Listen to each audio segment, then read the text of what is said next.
What is up, everybody? Bump, bump, bump, bump. Wow, my hair is fucked up. That's a good start. All right. Ah!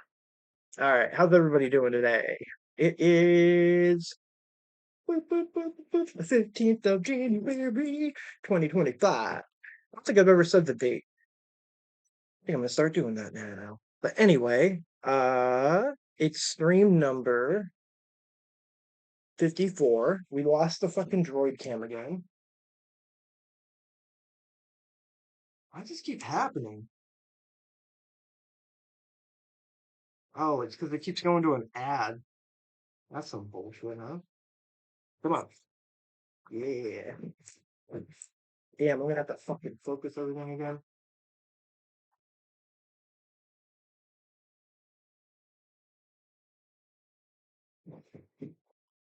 I'm gonna zoom in a little bit.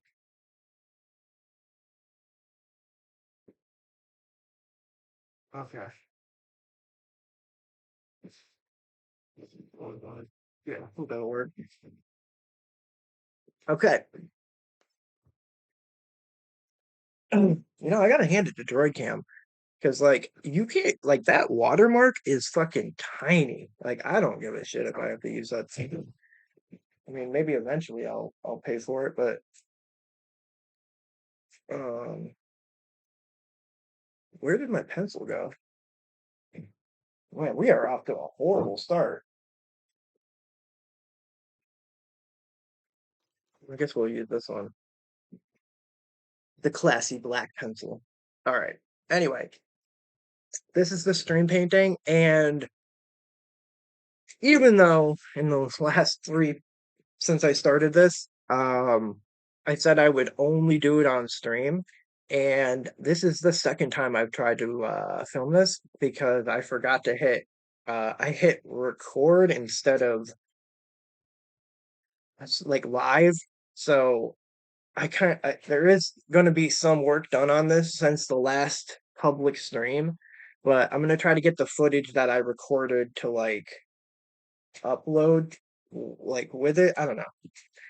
Anyway, I did record it at least, but this is slow. This is turning into one of my favorite designs that I've done for one of these geometric patterns because it like actually represents a lot of different things. Um, and it's not just sort of like random patterns like although I guess all the newer ones have like somewhat of a framework or meaning behind them as compared to like I don't know, ones that are like the one on the wall. You know what? I should put that the one on the wall right here. Because that's like one of my most detailed ones.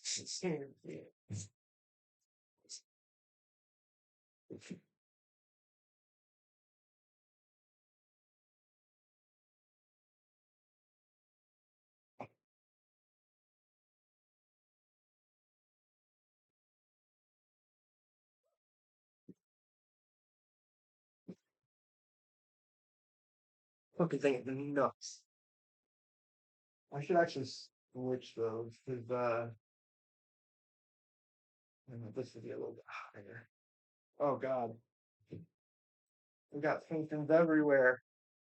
Oh man, if you guys can see behind the camera too, there's probably another fucking 50 paintings. My snake is going crazy right now. I just fed her the for the first time like a bigger size up, and she seems to be pretty happy about it. Okay, I think that looks better. Oh, and then you can see this one. Even though the lighting in here is fucking horrendous, I want to put this one like over here, but I don't have another eagle.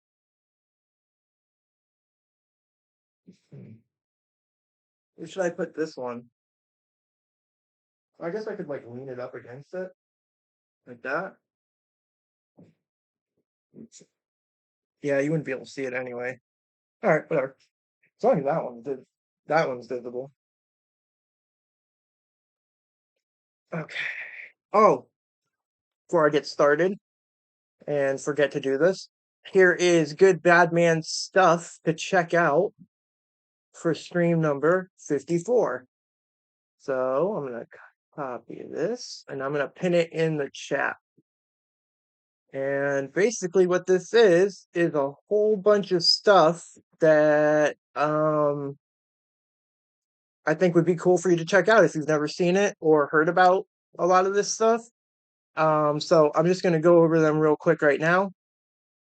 So, hold on, I got cotton mouth.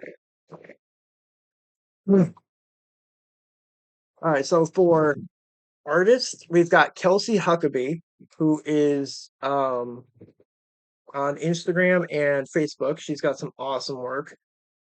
For music, the song Limousine by the band Brand New, one of my favorites. The movie Pollock by Ed Harris. He also directs and acts in it as the main character. And for TV/YouTube, I picked Breaking Points on YouTube because I do watch them a lot, and they're pretty cool with like how they cover both sides, I'd say, with more of a real take.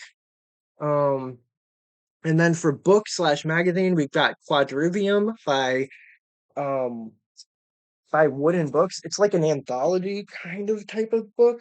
It's weird because it's not like by any art. It's by like a ton of different authors sort of combined together.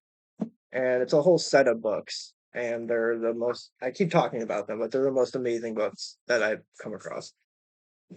So, if you have a chance to check that stuff out, it's actually pretty cool. So we're gonna get back into the swing of things and start designing a little bit more on this, and then I don't think we'll get to the painting stage today on this. That'll probably be next stream, depending on how far I get, but we're gonna put a video on, see what we got, baby. What do we got? What do we got? We got fire in LA, which is horrible, like horrible. Reaction of reaction. Family vlogger charged for kidnapping 2 women. Damn. Major Switch 2 feature revealed early. Ooh, all right. Let's watch Spawn Wave. Introduce, and we'll go over that here today. Also, Wait, we are going to be what's up, guys? Welcome back to Newswave. Well, I guess today we're officially on Switch 2 Watch. Well, Switch 2 announcement for then the announcement and trailer watch. Nintendo could do that at any time today, so we'll keep an eye out. But in the meantime, while we're waiting, we do have some more information getting out there around this device, specifically a pretty major feature that Nintendo appears to be set to introduce, and we'll go over that here today. Also, we are going to be talking about Skate, which I feel like a lot of people have forgotten about it after it was announced a while ago, but we do have an update when it comes to the console side of things. And then Assassin's Creed Black Flag has been rumored for quite some time to get a remake, but it turns out this might be a bigger project than people were expecting. So if you guys enjoy these videos, make sure you hit that like button, helps it a ton. And if new here to the Spawn Wave channel, make sure you subscribe down below. And of course, members to the channel do get Newswave early. If you would like to learn more about that, click the join button down below this video. And we're going to start today with another thing from Nintendo that's happening this week, and that is Donkey Kong Country Returns HD. Yeah, that's kind of flown under the radar, of course, because of all the Switch 2 talk, but it is out this week, and it just hasn't really been a lot of excitement around it because make a new fucking game. Well, it's basically the Wii game, and then kind of the 3DS game, sort of, right? All combined into one. So we've already played this game, but we did have reviews go live. You can see this posted up. This is over on Metacritic, currently coming in at a score of 77. That's on 63 critic reviews. And as I was looking up and down the list of reviews, many of them say, hey, this is technically the definitive way to play the game. I mean, one, it's going to look better on like a HD display, a bigger screen, and technically it gets rid of any motion controls, and it gets rid of the performance issues with the 3DS, and it bundles it all nicely here in one release. But then, of course, they all go back to the idea of, hey, this is kind of an expensive game if you consider what it's based on, you know, game from what, 2010. on the Wii, and here it is now technically at $60. So hey, if you've missed this game, like if you didn't play it on the Wii or the 3DS, it is a high quality, a good platformer. It's proven that, like 2D platformer. But if you've already played it, there might not be too much new here at all for you to really check out. But nonetheless, it is out this week. Also, we did get an announcement for actually Oh, another am I not even on the remaster. screen? This one, though, is a bit of a Oh, collection wait. for Lunar. Now, we This can is see this right over on here. Gematsu. Okay, They say the that's Lunar fine. Remaster Collection You will can see launch this, for right? PlayStation 4, Xbox One, Switch, and PC via Steam on April 18th. Now, the digital edition, that's available for $50, right? But there is a physical edition for North America that's available exclusively through Amazon, and I checked as You they know, had it here. It's at $55, and I was yeah, this is kind of off topic of what the video is going on, but I was just thinking about it. Like, how do people get like thousands of people watching them when they're just like sleeping or like on um like not or like not even talking or like just sitting there. Like how do they do that? Is it just from like them like in the beginning doing content and then eventually they just like are milking it? Or is it like fake? Because I have to say it's pretty discouraging when I see that. And I mean, I'm not doing too much shit. Like I'm just drawing and like reacting to some videos, but like I feel like it's more than some people who are like got thousands and thousands of people watching, and I'm just like, who is watching that? And like who is or is it fake? Because I still don't really understand how bots and all that stuff work, and I wouldn't want to do that in the first place anyway, because I'd rather have like real people. I don't understand why you would want. I mean, I get it for the money, but it is weird, huh? All right, sorry. Back to the video. was looking at that. I think I'm grabbing that physical edition. Now in Europe, they do have physical PlayStation 4 and Switch editions. Those are through, they say, distributor Clear River Games. That's priced at $55 as well. Of course, difference in terms of exchange rates and stuff. But this is great because the physical editions will feature reversible covers, showcasing, they say, 2 new key arts for Lunar Silver Story Complete and then Lunar 2 Eternal Blue Complete. So I'm on board with that. I'll be checking that one out. I mean, I was gonna get it either way, even if it's just digital, because I mentioned before Lunar was kind of a series that I didn't have too much experience with back in the day, and I would love to go back and be able to, I guess, not revisit, but visit them technically for the first time. But I'm sure many Lunar fans out there are very excited to revisit some of these classic games because they are held in high regard. So I'll be checking them out for the first time and see what that's all about. Oh, and we did have our first look for the Until Dawn movie. And gotta say, kind of strange. Now, I'm not the biggest fan of Until Dawn anyway, the game itself. I know there are many people who do like it. It's an interesting kind of choose your own adventure kind of game. Like, the outcomes will change from your decisions, and it basically changes up who lives and who doesn't. And as they say in the trailer, they have to survive until dawn. There you go. They said the movie name in the first look. But nonetheless, the issue people are having with this initial explanation and trailer of what the movie is doesn't really sound that much like Until Dawn. They can't seem to do too much of the idea of choosing or making decisions in a movie, clearly. So what they're doing is kind of like Groundhog's Day mixed in with it, and basically they just keep reverting back in time and keep going through it in different ways, I guess, and it's just like a random house. So I don't know, if you're a big fan of Until Dawn, let me know what you thought about that first look trailer down below. And guys, with some of the quick news out of the way, let's get into the bigger stuff. Let's start right away with the Nintendo Switch 2 that, I mean, by tomorrow we should know a lot more about this system, but in the meantime, we've kind of already learned a lot about it.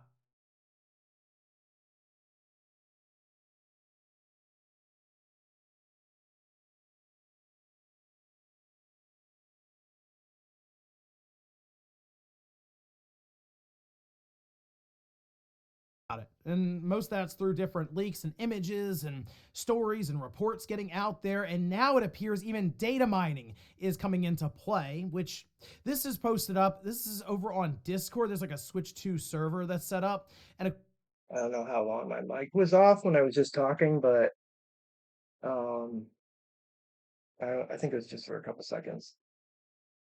The I was saying, like, I wonder if I can get this to do like 1-to-1 aspect ratio to make it easier, because you can do that in the video itself, but I figure it's probably if you have to buy the Droid Cam app. Of course, a lot of messages getting thrown around. However, one person in particular seems to be data mining the latest OS from Nintendo for, I guess, the Switch, and they're finding things in there that seem to correlate then over to the Switch 2. I guess just Nintendo preparing firmware and other things for compatibility there. Well, we can see this, though, that was posted up, and it was also corroborated over on Famaboards. This is from LIC, who's very familiar with a lot of this I think they're stuff, gonna and release a would be trailer able tomorrow. to back up data mining that's taking place a bit more solidly than others, I'll say. But this is the message from Discord mentioning that C button and chat functionality. Hold on a minute. Nintendo taking a step into the future here.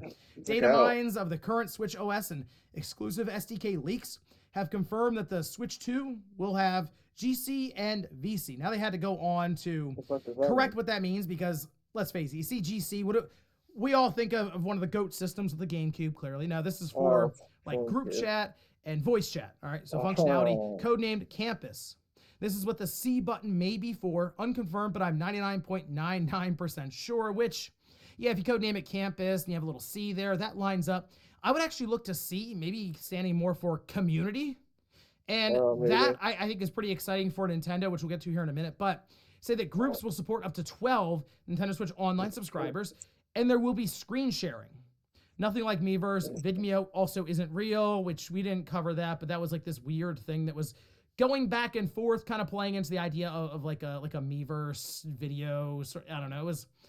It was strange. You get a lot of LARPing and people throwing stuff around, especially on the build up to a highly anticipated system like this. But the idea of group chat, voice chat being system level, I know it's a funny thing to be excited about. It kind of reminds me a bit of when Nintendo was showing the Switch OLED. Remember, they're showing the system, like, okay, that looks cool. 7-inch OLED screen. And then they show the dock and they're doing the big sweeping shot, come around to the back, and they're like, check this out. There's a LAN port on this thing. They want it to be this big exciting thing, and it's like, oh, okay, Nintendo. Now look, I'd say it's better that they actually do something like this, because we've been asking for the idea of being able to communicate with people at all on the Switch, especially on your friends list, because the most you can do on your friends list is just see what your friends are playing. And that's kind of it. Like, you can't converse with them at all, send a basic text message through the system. Of course, voice chat, for the most part, it's been off the table unless you're using a cell phone. So while it does seem very rudimentary and something we've been used to, especially from the past couple generations with Microsoft and Sony, even down to Sony's handhelds, it's still a welcomed addition here. And I do wonder how far this is going to really go if maybe that C button is involved, because then they have an entire piece of hardware, technically, the button, that would be linked to it. So you hear about screen sharing, which also a nice touch, right? To be able to maybe showcase what you're doing on your screen and they can see it just quickly in real time, maybe to help them through a certain part or even play games together that way. That's the thing to consider here is Nintendo, when they do these sorts of things, typically then also becomes very Nintendo in a way where they have some ideas to maybe take things a step further and get very creative with it. But to me, again, the big thing here is just the idea of them leaning more so into the community aspect, because it's felt like they've been terrified of that. And I don't know if it was stuff that happened during the 3DS era that kind of put them off, because there were some strange things that happened there, I get it.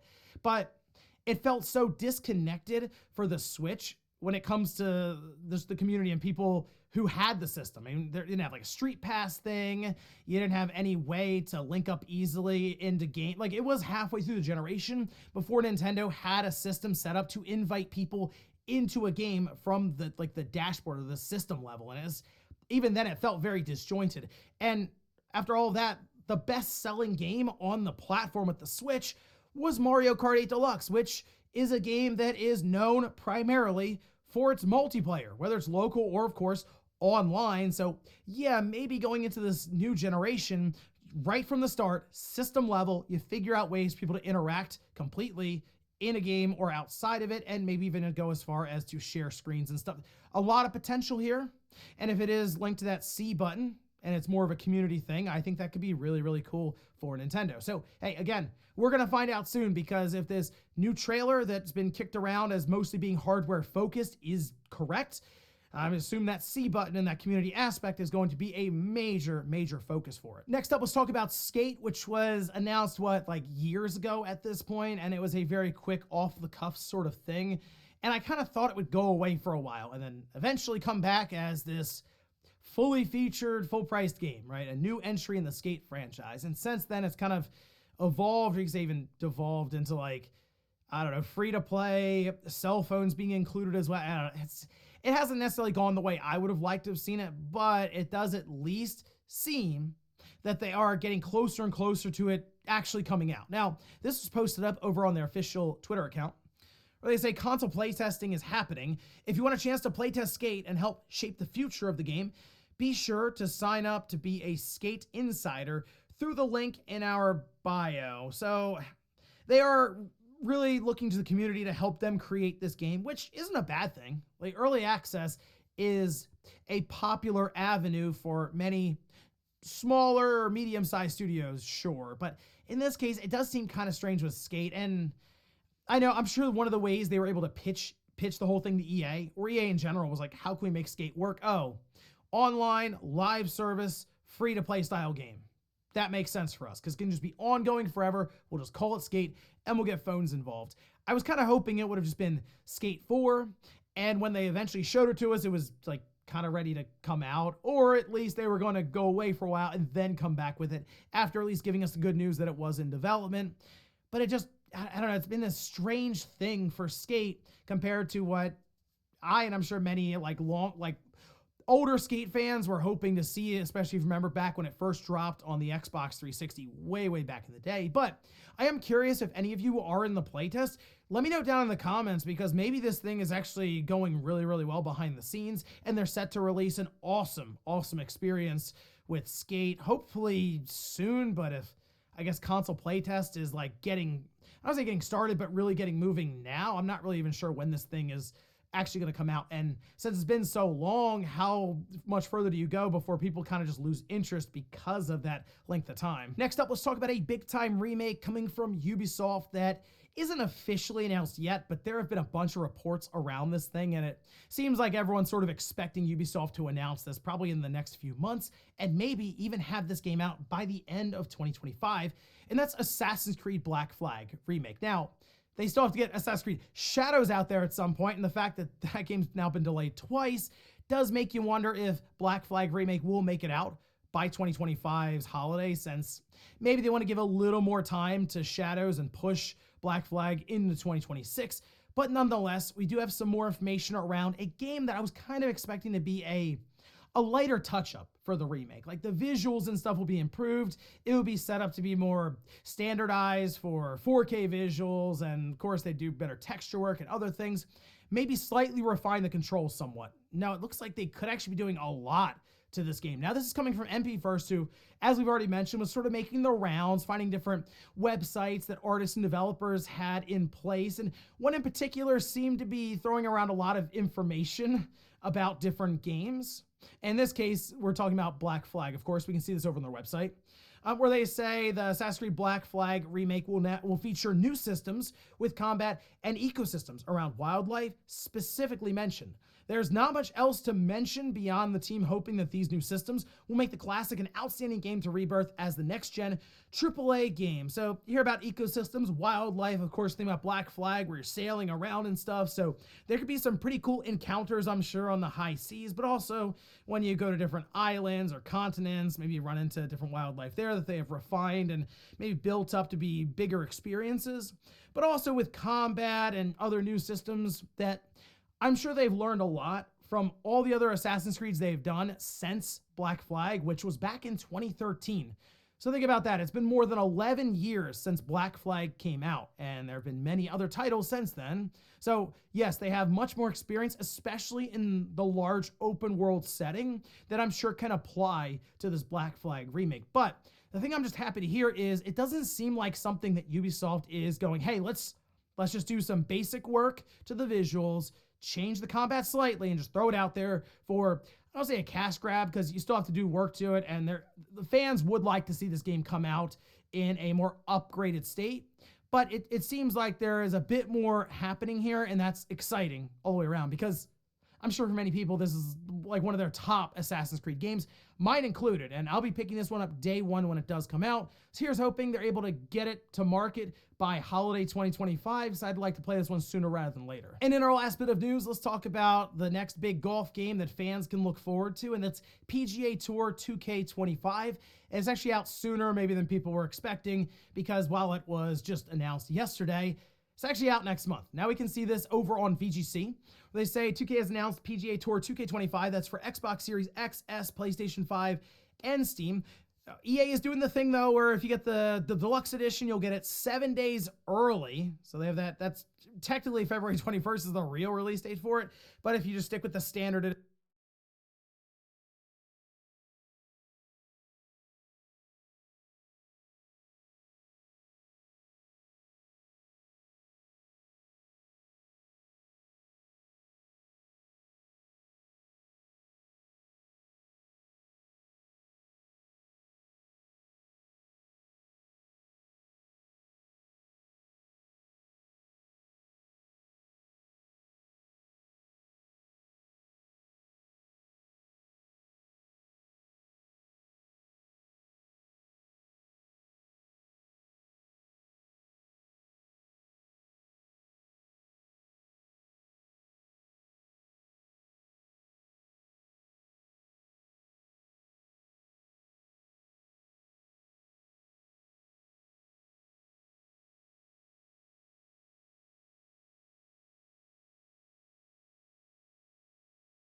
edition, February 28th.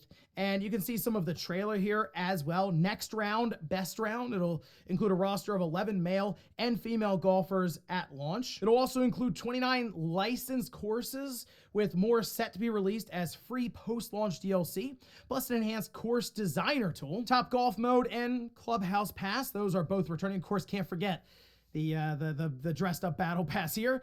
Now that one will offer a free tier and obviously a premium $9.99 per season 1 for that. So hey, you know what? This is I'm sure golf fans are real excited about this one. I haven't really been into a lot of the PGA Tour golf game. I remember just Tiger Woods golf way back in the day. I mean, I'm talking like that PS2, GameCube, Xbox era, even kind of like the 360 PS3. Those were really good as well. I just remember hitting the shot, and then you knew it was at least good if it went to like that cinematic 16:9, the bars come down and it looks like a movie and like the heart rate is pumping. Those were the good days back then if you knew you were close. Or I guess before that, Cyber Tiger on the PS1. But hey, if you're looking, I guess, for that simulation golf experience, a little more than a month away with PGA Tour 2K25. And before we go to the comment of the day, we'll take a look at the poll that I posted up yesterday. And that's for Game of the Year Madness, which, look at this. It was Indiana Jones versus Black Myth Wukong. And it looks like Indiana Jones is going to take it. Wow. Actually, by almost a 10% swing so far for what I'm looking at here. I mean, there's still time.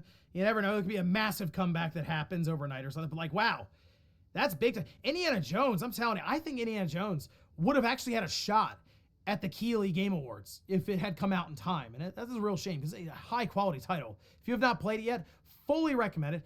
If you have Game Pass now, you might as well download it and try it out. But otherwise, I think it's even just worth the upfront cost to play it. So, wow, really cool stuff to see Indiana Jones rolling along here. Maybe doing a little bit better than I was expecting, especially up against something like Black Myth Wukong. And we'll finish up with the comment of the day as you're seeing here. This is from Repo, who says, "We will know the Switch 2 reveal leak is real when Nintendo announce it after Spawn Wave goes up." Yeah, basically any time today it could happen. Honestly, it could happen an hour after Newswave goes up. But what's going to happen, I think, here is... So what most likely they'll do is they'll announce it and it'll be going live the following morning. So I'm going to keep an eye on this whole thing and figure out how we're going to approach this, because it would be very odd and it would definitely look weird if the Switch 2 trailer goes up the same time as Newswave and it's just like immediately out of date. So what I'll do is I'll just keep an eye on things with Nintendo, and when they do make that announcement, I'll probably put up a video just going over it very quickly and then detailing maybe the plan. Let's say if it's going up at 9 a.m., I might just have Newswave postpone basically and then we just go over it there in real time, because there'll be a ton of fallout, I'm sure, afterwards. Maybe different developers announcing games or reactions or even more information coming up. So it's going to be a crazy, like, 48 hours, I'd say, overall. So we'll see if we can navigate this the best we can. And ladies and gentlemen, that's going to do it here for Newswave. If you enjoyed this video, guys, hit that like button. If not, hit the dislike. Leave comments down below about everything we talked about here today. If you missed yesterday's Newswave, I'll leave it up here in a card. Or maybe you want to take a trip back to the early 2000s and see how some of the video game discourse was then with some different forum posts. I'll leave that right below it. Thanks, guys, for watching, and I'll see you next time.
The Joe Rogan Experience. Because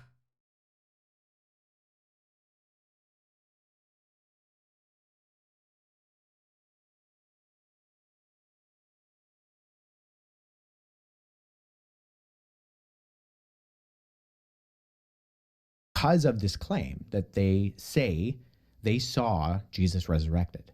Like, there's something different that goes on there, that they're like, this is a miracle, right? Dead people don't usually rise from the dead. So what is your personal belief when it comes to the resurrection?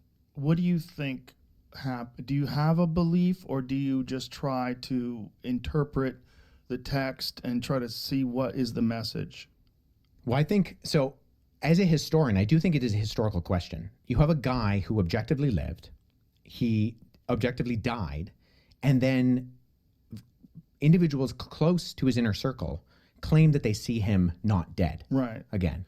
This is a highly unusual activity. Highly unusual. Right. So, but it's hard when you're dealing with illiterate populations, you're dealing with thousands of years of time, you're dealing with an oral tradition, and then you have us sitting here talking about it in 2024, trying to figure it at the end of 2024, trying to figure this out. Literally the end. Yeah. Last couple of days. It's very difficult for anybody who thinks of themselves as an intelligent person who's secular to even entertain the possibility that someone died and come back to life. And I get that. But we've already talked about the fact that we don't think that the only thing that exists is matter and motion. We as in you and I, right? Like, we believe that there's something else going on in this world that's a little bit crazy. There's something else. And that to, I think, exclude that, I think excludes something that you're kind of putting blinders on for. And you do have, I mean, you're right in terms of all of these ancient conventions and the ways that things were spread around. But the Gospels are written in the lifetime of the eyewitnesses. And they're written in this period of time where you have groups of individuals who could have fact-checked those things. So how do you fact-check someone coming back from the dead? Well, how many people saw his body, right? Well, Paul says that 400 people saw him all at once. 400 people saw the crucifixion? No, saw the resurrected Jesus. Yeah, 1 Corinthians 15, Paul says that Jesus appeared to the disciples, and then he appeared to 400 people all at once. I mean, if we read the Gospel of Luke and the Gospel of Luke and Acts, so same author wrote these both documents, he says that Jesus was walking around teaching them for 40 days after he was resurrected from the dead. And so these are written within a time period when you have people who would have seen Jesus's ministry, who were there, say, at something like the feeding of the 5,000, who could have been able to verify or debunk some of these things that are being said. And you go from a bunch of scared guys who, because Jesus wasn't the only messianic figure who arose and claimed to be the Messiah. Right. There were a number of individuals both prior to and after Jesus, but they die and the movement dies with them. Do you think it's possible that he didn't die? And do you think it's possible that they thought he was dead? Because that does happen. There was actually a case very recently where a guy was about to be harvested for organs. They thought he was dead, and this guy started moving again and came back to life. It's a very, very bizarre case because his family had been told that he was going to be harvested for organs. They were preparing for that. And this guy comes back. Yeah, I mean, we know a lot about Roman crucifixion, and we know brutal. that, and we know that they did their job well. Yeah. And so, in fact, if you look at, say, very skeptical biblical scholars, like non-believing, atheist, agnostic Christian scholars, they will say if we can know anything about Jesus, like they'll cast it out on a lot of the things that we read about in the Gospels in terms of the actual historical Jesus of Nazareth. They'll say one thing we can be sure of is that he died by crucifixion under Pontius Pilate. Because we have not just multiple attested documents that we refer to as the New Testament, but Roman and Greek and Jewish writers refer to that claim afterwards and talk about the fact that you have this guy, and it's mocked within earliest Christianity. So one of our earliest, in fact, not one of, the earliest depiction of Jesus on the cross is called the Alexamenos Graphido. And it's probably from the end of the 1st century. And it's it depicts an individual with their arms raised in an act of worship, worshiping a man with a donkey's head who's being crucified. Whoa. And right beside it, it says Alexamenos worships his God in Greek. Whoa. And it's mocking, right? Because crucifixion was for the lowest of the low. It was for like slaves. In fact, if you were a Roman citizen, you were banned from being crucified. Who was it that got crucified upside down? Peter. Why? Was it because like regular crucifixion wasn't good enough for him? Or he didn't deserve it because Christ had gone through it? Well, so the story is that they say, we're going to crucify you. And he says, it's like too big of an honor to die like my Lord. And they say, well, we can fix that. Oh, Jesus. Shut your mouth, buddy. Listen, the Romans were pretty brutal. Oh, yeah. But this is why we know, like it's interesting. We know a lot about crucifixion, but crucifixion was seen as so disgusting. I believe it was Cicero who said that like the word crucifixion shouldn't even be on a Roman man's lips. Wow. I mean, the word excruciating, right? X is off of in Latin, and cruce, off the cross. Oh, so that's where we get that word, is because this was designed to humiliate, and it was designed to be as painful as possible. There was actually a really good article done by JAMA, the Journal of the American Medical Association, which was done by a number of, I think it was in the 70s or the early 80s. It was done by a group of biblical scholars and then medical professionals. And so they looked at the conventions of what we do know about Roman crucifixion, and then they looked at the descriptions in the gospel to try to figure out, okay, if we could diagnose how Jesus died, how would he have died? And so they basically came up with this idea that he probably asphyxiated to death. You kind of drown in your own blood. But the chances of Jesus surviving the crucifixion, I think, are narrow to none.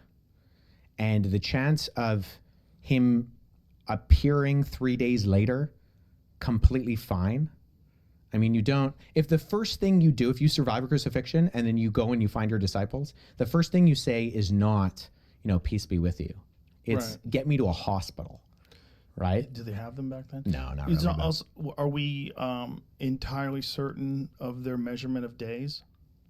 So this is an interesting question because of the differences between when the Gospel of John says Jesus died compared to the Synoptics, because John appears to be using the Roman convention of counting time, and the other Gospels, when they describe the timing, appear to be using the Jewish ones. And actually, if you correlate between the two, they match up pretty well. So the thing is, with Jews, any part of a day was considered a day. So 3 days and 3 nights becomes almost an idiom for any part of that day is the day. So if Jesus, and because they count evening and morning, evening to morning is the day, it's very possible that it wasn't like how we would think of 3 24-hour days, especially if he dies on Friday and wakes up on Sunday. So that would actually make it less time than more time. Yeah. So it's not like he had recovery time. Oh, no, he didn't have recovery That's time. what I'm saying. That's what I'm kind of getting. It's not like it was 3 days. It was actually 3 months. Oh, no. Yeah. So, no, not like that. Then 400 people saw him afterwards. That's the claim that Paul makes. Paul makes his. Yeah. And how many different people have some sort of a recollection or a writing or something that's attributed to them of being witness to his resurrection? Well, you have Peter, Paul, Jude, James, and Matthew, Mark, and Luke. The thing with Matthew, Mark, and Luke is that Matthew and John are attributed to direct disciples of Jesus. Luke and Mark are not. So they are not eyewitnesses within the Jesus community. In fact, Luke prefaces his gospel by saying that. He's right up front about this. He's like, hey, I'm not an eyewitness. Don't confuse me with an eyewitness. But he actually uses conventional writing. What's the term I'm looking for? He uses writing conventions of the day that would fit within regular biography that was written within the Roman world. So you have a guy named Quintilian who is basically, I mentioned him before with the, he's teaching people how to write. And he says that if you're going to write biography, you need to be interviewing eyewitnesses and you can't be too far away from the event to be able to write these things. And Quintilian, Lucian, and Josephus, who are all these very prominent ancient biographers and writers of history, have a lot of crossover in the way they describe how you should write history with the words that Luke uses at the beginning of his gospel, where he says, I'm interviewing eyewitnesses and I'm writing up an orderly account. And so he's saying, I'm going to use these methods that are expected as good history of my day. I'm not an eyewitness, so I'm going to try to find the people who are eyewitnesses, and I'm going to try to encapsulate this within a document that communicates what is being written. So we have an account of the resurrection. Do we have an account of the denial of the resurrection? Is there an historical record of him just dying and this, like a refutal or a rebuttal rather to what they're saying? No, the only ones from the ancient world that deny his resurrection are groups that come on afterwards that sometimes are described as Gnostics, and they're not necessarily just denying it for the reasons we might think they were. They're denying it because they have incorporated ideas of pagan philosophy where they believe that the spiritual is good and the physical is bad. So if Jesus was crucified, let me back up. If Jesus is God, he cannot have a physical body. So they deny that he actually had a physicality to him. This is sometimes called Docetism because dokein in Greek means to seem. So these groups that we describe as the docetics, they are denying that Jesus had a physical body. He only seemed to have a physical body. And they wrote documents later on. So the Gospel of Peter, which comes around in 2nd, 3rd, 4th centuries, is being written, and it has Jesus kind of chilling on the cross because he's not really physical because he's divine, and physical entities don't have physical bodies. So we don't actually get like a concrete denial of his resurrection in that way until you get things like the Gospel of Barnabas in the Middle Ages, which is it's actually the document that Billy brought up to me in the conversation we had, is the evidence that Jesus was never crucified, the Gospel of Barnabas. Well, Gospel of Barnabas is 15th century. It paraphrases Dante's Inferno. It's not an ancient document. So, but in the ancient world, nobody really had that big of a problem with these kind of supernatural claims. The more of the kind of skepticism was why you would worship a crucified individual to begin with. Wow. So they were less surprised that he was resurrected. Or that you would worship a crucified like teacher was just seen as silly. Because it's so humiliating to be crucified. Yeah. And that like a God would let himself go through this. Right. Like what are you talking about? In fact, the ancient world didn't really have a problem with supernatural events. There is an ancient writer who mocks Christianity, and he particularly mocks Christianity in saying that, of course, Jesus did miracles because Jesus had a childhood in Egypt. And he goes, all of those Egyptians are magicians anyways. So he just learned the magic when he was a child.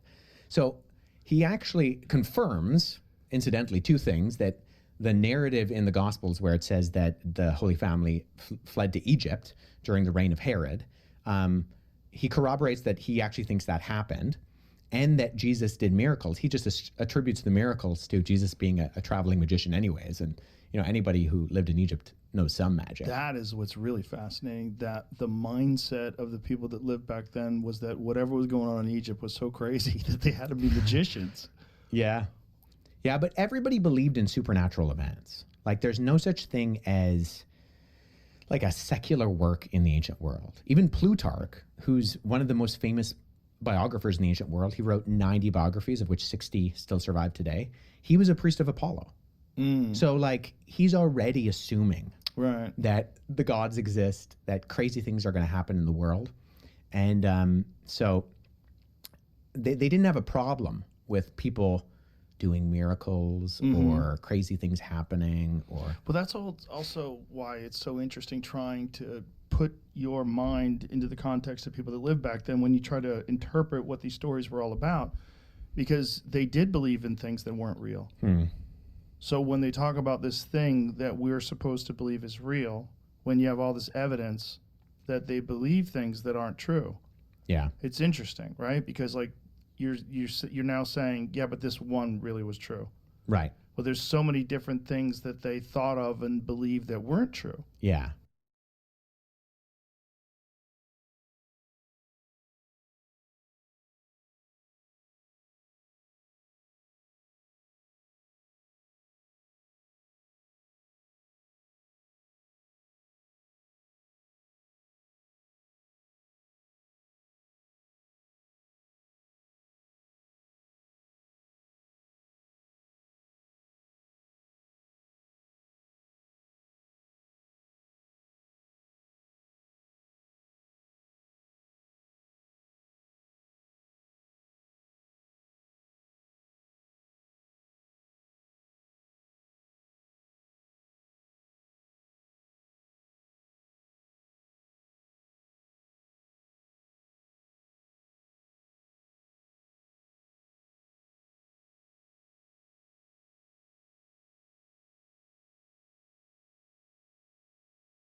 Good morning, John. In the last few weeks, there's been a bunch of fantastic investigative reporting uncovering the reality that generative AI companies are pulling videos and transcripts from YouTube and using those creations owned by... Bruh, how long have I been muted for? I mean, nobody's watching, but anyway, but... Oh, I'm sorry. I'm sorry. How long have I been muted? Ugh. independent creators to train their AI models. 404 Media found that generative AI video Unicorn Runway trained on thousands of videos without permission, including thousands of SciShow and Crash Course videos. A while back, the CTO of OpenAI, when asked if YouTube videos were in their training data, made this face, which isn't really what you want to see. And a Proof News investigation found that transcripts of 173,536 YouTube videos were provided to Apple, Salesforce, NVIDIA, and Anthropic to train their models. Proof provided a little database that you could search, and indeed, SciShow, Crash Course, Eons, Vlogbrothers, all in the training data. If you have a YouTuber that you like, they're probably in there. And the reaction to that from creators has not been great. It seems like a lot of creators do not want their property used to train generative AI models. In fact, a substantial majority of creators I've talked to, whether artists or photographers or musicians or YouTubers, say that they do not want their work used to train AI, or they would at least like the option to opt out. They all have different reasons for that, but that's how they feel. So I'm working on this. I am so sorry to anybody who's watching this. I don't even know how long I've been muted for. Was it the last was it when I sharpened my pencil? Oh, bro, I need like a fucking giant red like alert or something to come up when I'm like talking that just says you're fucking muted. God. Man, that was stupid. I'm sorry. All right. Keep going. Video, and it occurs to me, I didn't actually. I mean, at least there's not like 10,000 people watching. Although I feel like if there's actually people watching, then they would have told me. But whatever. Say like exactly what I'm talking about, which is generative AI. So there's lots of different kinds of AI. Is this even working? AI that's creating the transcript of this video right now, the AI that recommended this thumbnail to you that you then clicked on. And like we're using this word to mean everything right now. So I'm talking about a specific thing here, which is when models train on content and then they create more content. So Midjourney trained on pictures and it creates new pictures. Sora trains on videos, creates new videos. LLMs like ChatGPT or Gemini or Claude, they train on text and then they create text. Basically, they ingest information and they spit out new information, or the same existing information, but in a different way. And so sometimes in this video, I say generative AI. Sometimes I just say AI. I mean generative AI the whole time. Sometimes you'll see it written as Gen AI, which is confusing because there's this other thing called artificial general intelligence, AGI, which is a vastly different thing that doesn't exist. That is not what this video is about. This video is about generative AI models that ingest information and then spit out new things. Just wanted to be very specific about that.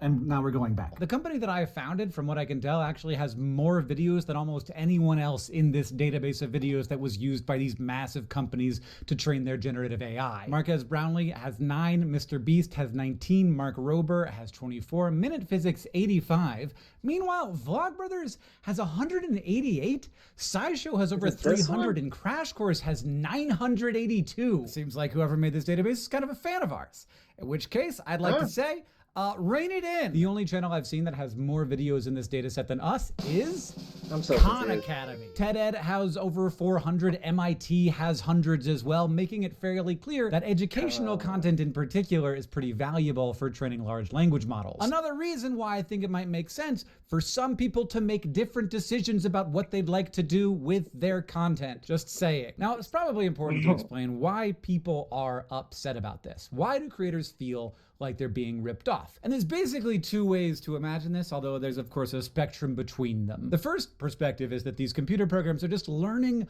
the way that any human would, and you can't be mad when someone learns something from a YouTube video. The second perspective is that computer programs aren't people, and they don't learn the way that people do, and thus this is an entirely new way for copyrighted content to be used. And these models, which are now billion-dollar products, would be nothing without the copyrighted content they were trained on, and that thus somehow are inside of them. And look, as a guy whose company owns a lot of the data inside of these data sets, if you're a lawyer and you think we have a case, Kelsey would love for you to email her. It's Kelsey@complexly.com. Now, from where I sit, I'm definitely getting ripped off. Like, I know I'm getting ripped off because a bunch of big companies have signed licensing deals with AI companies so they can train on their data. So they're getting paid for their data to be in the model. How come we don't get I'm more not money? getting paid for my data to be in the model. And that seems like a bunch of balls to me. Can I just pay someone? Just because you didn't think you'd get caught? I mean, can I get paid? I've also done stuff that I knew was wrong because I didn't think I was going to get caught. Like when I worked at Walmart, I used to fill up my water bottle with Sprite instead of water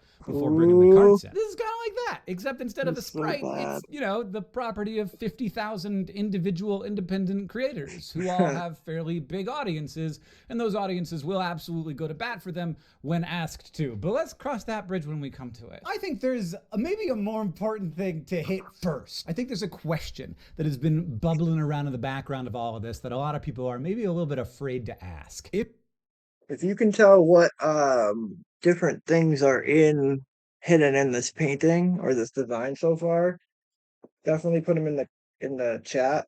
I want to see if anybody can like pick out what, because I'm gonna say the name of the painting at the end of this stream.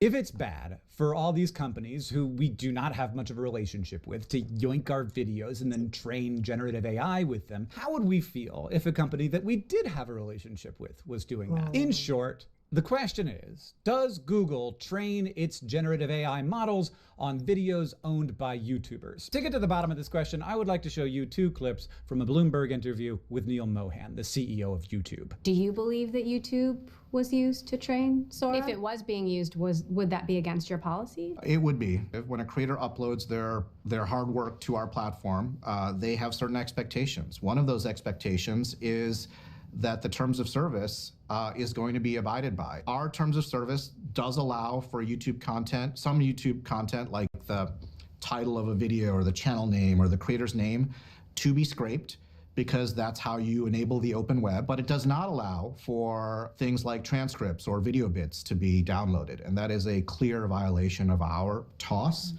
And so those are the rules of the road in terms of content on our platform. If you're anything like me 2 weeks ago, what you think Neil just said was creators expect that their content will not be used by companies to train generative AI. But if you look at the details, that's not what he said. He said that creators expect YouTube's terms of service to not be violated. And YouTube's terms of service says nothing about AI training. And then later, the reporter from Bloomberg asks him straight up whether Google uses YouTube videos to help train Gemini. And here is what he says. And how does it work internally? Like, is Google using YouTube to train Gemini? Google uses YouTube content really in accordance, again, back with those terms of service or individual contracts that we might have with creators or uploaders to our platform. Lots of creators have different sort of licensing contracts in terms of their content on our platform. Lots of rights holders do. Now, it's true that lots of different rights holders have lots of different deals with YouTube. But the people that you and I think of as YouTubers, rather than record labels or legacy media companies, they all have the exact same deal. Like, I don't have a special deal with YouTube. Marquez Brownlee doesn't have a special deal with YouTube. We're YouTubers. We all have the same deal, and that is simply the YouTube terms of service. And when Neil says this, I kind of get the impression that YouTube has struck a deal with some creators to allow their content to be used to train AI. Like, they've clicked on a button that says, it's okay to use my content, but there is no such button. However, there is a license. When you upload a video to YouTube, you agree to the YouTube terms of service, and included in that is a license. And here is what that license has to say about how YouTube can use your content. By providing content to the service, you grant to YouTube a worldwide, non-exclusive, royalty-free, sub-licensable, and transferable license to use that content, including to reproduce, distribute, prepare derivative works, display, and perform it. Now, none of these words have the specific meaning of train AI with it, but as we will discover in this video, Google definitely sees this license as sufficient to include training generative AI. It's not as solid a legal foundation as if it actually contained language explicitly about training, but it appears to be solid enough for them. Is it actually legal to train AI with content when you have a license that allows for derivative works? I don't know. No one knows. There are quite a number of lawsuits about that and related issues going on right now. These companies have been moving extremely fast and doing things that are very risky and in many cases have definitely got them in trouble. The New York Times lawsuit with OpenAI is amazing. Let me read to you the quote of what the lawsuit says. It says the defendants, OpenAI, should be held responsible for billions of dollars in statutory and actual damages related to the, quote, unlawful copying and the use of the Times' uniquely valuable works. And it also calls for the companies to destroy any chatbot models and training data that use copyrighted material from the Times. So that's one of the lawsuits going on right now. At one point, you could type into OpenAI and say, like, finish this article, and it would just show you the text of an article from behind the paywall. The text was just in there and it was like, here it is. But as these things are working their way through the courts and we don't know exactly what is and isn't illegal, there's one thing that I want anybody who works at YouTube or who is a YouTuber to take away from this video. When the license I have with YouTube was written, the use case of training a large language model did not exist. This is a new use. It's not like anything else. And to say that the existing license that I have with YouTube covers this brand new use that no one could have anticipated when I signed on to it does not feel great. I have personally uploaded more than 1,000 videos to YouTube. My company has over 9,000 videos on YouTube. We did not upload them thinking that this was part of the license we had with YouTube. Right now, the AI training data situation is an absolute mess, and it's only getting messier, and I am gonna talk about it. But first, let's just connect the dots here.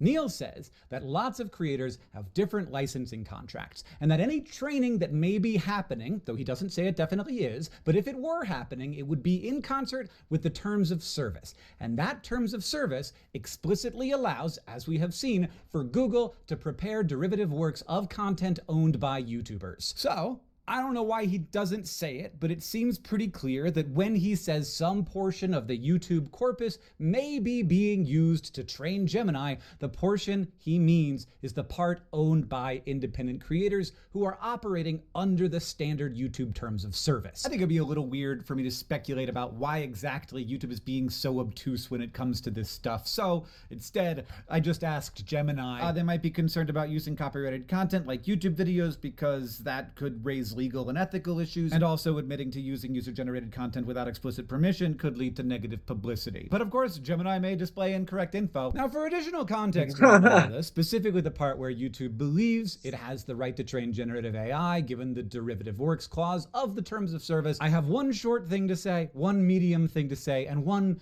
very long thing to say. The short thing is that you might be thinking, Hank, if you had all these questions, why didn't you just ask people at YouTube to answer your questions? And here's what I'll say to that. I reached out to some of my contacts at YouTube to ask whether Google trains Gemini with the property of YouTubers. And they told me that YouTube had no further comment beyond Neil's interview with Bloomberg. The medium-like thing is that Google has already spent quite a lot of time training AI on YouTube videos in ways that I'm actually in favor of. For example, training the models that generate subtitles and translations for videos. Now, this is the kind of use that makes sense to me under conditions of derivative use. It uses my videos to train systems, and it also uses my videos to create translations of my videos. And this provides me with value and the rest of the world with value. And it's the sort of thing that if I were asked whether or not I wanted to opt out of it, I would not opt out. I think it's good. But we can say definitively that the creation of those translation and transcription AI models didn't require anything to be added to YouTube's terms of service to specifically allow that. So I think it's fair to say that the existing TOS, according to YouTube's lawyers, allows them to train AI models. So when Neil says that there are some creators who have licensing contracts that allows YouTube to train AI, I think the creators in question are the folks whose license is specified by the standard YouTube terms of service, aka YouTubers. Now, the long thing I think is the best case, but it is long, and it requires me to explain to you the entire mess of the current state of data collection for AI training data. But I think it makes a pretty good case that Google is using YouTube videos to train AI, so we're gonna go through it. One thing you probably already know is that the kinds of AI that generate cool stuff, whether that's a recipe for cornbread or an image of a cornbread or a movie of a cornbread, they only work because they are trained on an enormous amount of data. They learn, again in quotation marks, what images and videos and language are like by running just massive amounts of images and videos and language through them. In order to get better, which they are all racing extremely fast to try and do, they need more data. The thing OpenAI did to create ChatGPT, which kicked off this whole explosion, was that they trained on everything. Like everything. When they were trying to figure out what it was okay to train their model on, they said everything. Here is the CEO of Microsoft AI talking about what is acceptable to use as training data. I think that with respect to content that is already on the open web, the social contract of that content since the 90s has been that it is fair use. Anyone can copy it, recreate with it, reproduce with it. That has been freeware, if you like. Okay, that's wrong. Not like ethically wrong. It is ethically wrong, but it's also just incorrect. It is legally incorrect. Any lawyer would know that that's incorrect. I should explain that the open web is a specific thing. It's different from things that are on the internet. Like obviously your emails are not on the open web. And neither is stuff that's like behind a paywall or stuff that explicitly has systems that tell search engine crawlers and other bots that they should not be indexed. They're basically, those systems are saying we are not part of the open web. But regardless, it is a deep, almost willfully intentional misunderstanding of copyright law that publishing something on the open web makes it free for anyone to do whatever they want with. Like Reddit is part of the open web, or was, we'll get there, but I cannot just like grab stories from r/nosleep and publish a spooky storybook. Those stories are the property of not Reddit, but of the people who wrote them. And it doesn't sound to me like he misspoke here. It sounds like he was trying to make a specific argument. It's just an insane one. The argument being, if search engines can reach your property, then it becomes everyone's property. And there are miles of legal precedent saying that that just is not the case. Also, just FYI, he said all of this That's a crazy way to do. This is all recent. But then, to continue building context, he continues. There's a separate category where a website or a publisher or a news organization had explicitly said, do not scrape or crawl me for any other reason than indexing me so that other people can find that content. That's a gray area, and I think that's going to work its way through the courts. And I would like to point out that OpenAI, which is in part owned by Microsoft, but also kind of considered a competitor by Microsoft, built ChatGPT not just by gobbling up stuff from the open web. They did it by gobbling up, again, everything, including stuff from this gray area, books and YouTube transcripts and stuff behind paywalls. They would not have been able to make this powerful a model without using data from everywhere, which I would kind of be okay with if it were for research, but then they went ahead and just launched a paid product and started taking investments and making billions of dollars. But now OpenAI is saying that stuff that isn't on the open web, but is on the web is a legal gray area. And now they are doing deals with companies that have data like that to clean up their data set, because this is actually something of a potential crisis for this new $1 trillion AI industry. There's only so much training data in the world, and it seems like more is very much better. And already companies like Google and OpenAI have gathered basically all of it. And now they're actually losing some of it to questions about whether it's actually okay for them to train on that data. Now, there is some hope that the models could maybe create data that they could then train themselves on. And,